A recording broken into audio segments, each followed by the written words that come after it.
former Prime Minister Paul Keating has mounted a spirited defence of Kristina Keneally, saying that she's the right person to run for Labor in the Western Sydney seat of Fowler at the next election.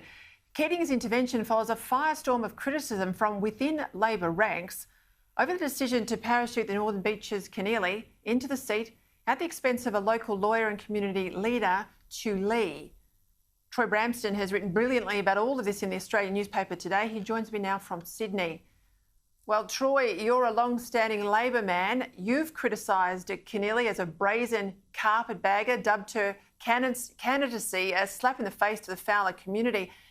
It seems to me she has been shoehorned and fast-tracked by Labor factional players in every job she's had. Why? And if she's such a standout, why not use her star power in a marginal seat?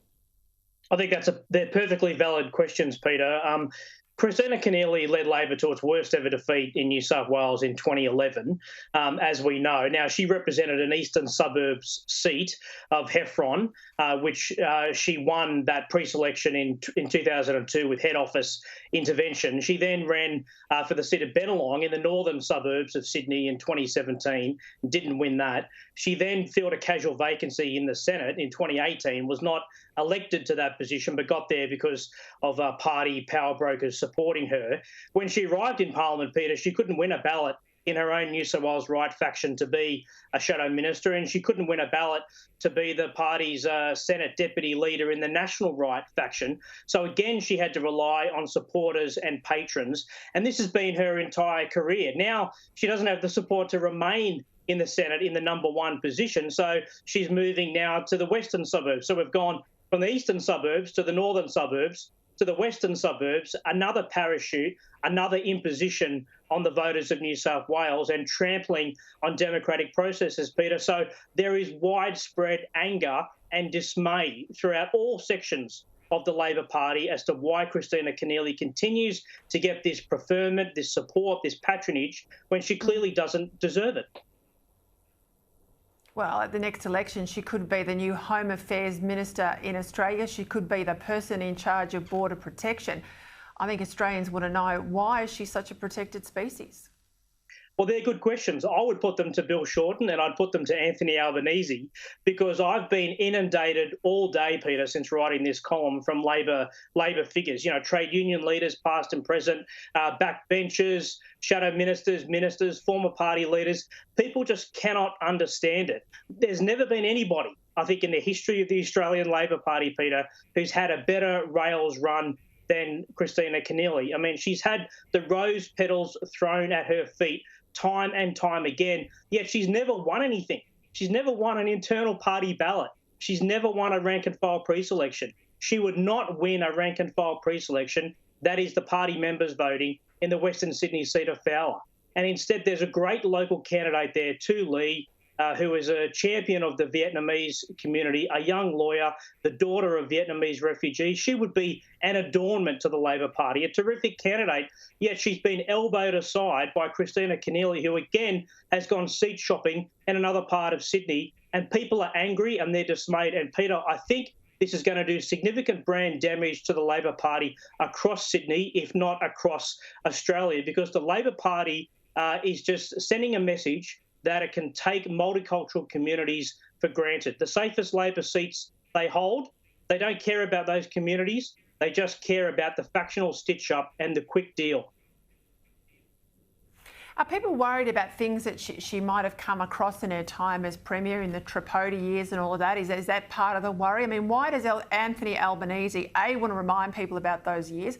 Why does Anthony Albanese want to pick this fight right now? Why is he backing in this move? You make the fair point.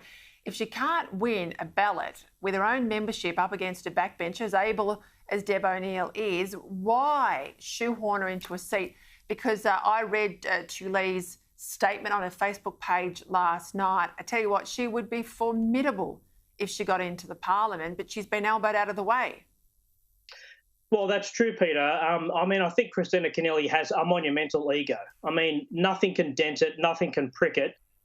she just continues to steamroll her way through seats and through the Labor Party, constantly supported by a bunch of other people. Now, it's a mystery. I don't have a good explanation for it. It doesn't make any sense. There's never been anybody like this, Peter, in the Labor Party. But the risk for the Labor Party is the reminder of that Keneally government in New South Wales, which did see a massive desertion of voters against it.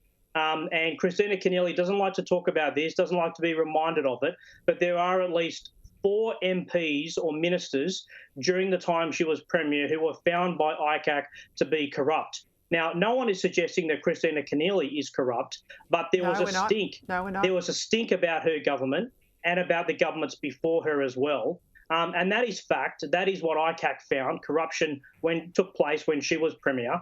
And so it's not in the Labor Party's interest to be reminded about these things, but that's just one of the many things that baffle so many of her own colleagues and rank-and-file Labor Party members. And, you know, this is a slap in the face, Peter, to that great Western Sydney, vibrant, multicultural community out there in Fowler who finally had a chance to put a community champion who is one of their own in the parliament, but instead the Labor Party elbowed her aside and has now parachuted Kristina Keneally yet again into another job because she wouldn't have the support of the party members, let alone the voters, to be that candidate.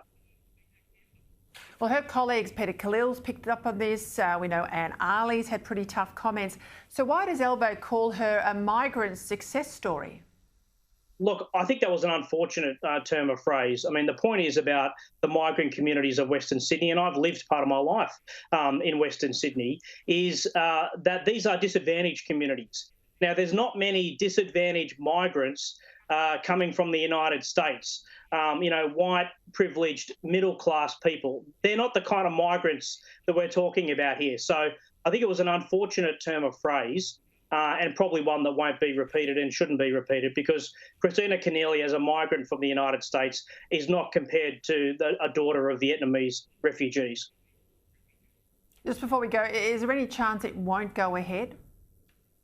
I think that's unlikely because the history shows us, Peter, that anything Kristina Keneally wants, she gets, and there's always factions and party leaders there to support her. So I suspect this will go ahead. But the test is going to be this.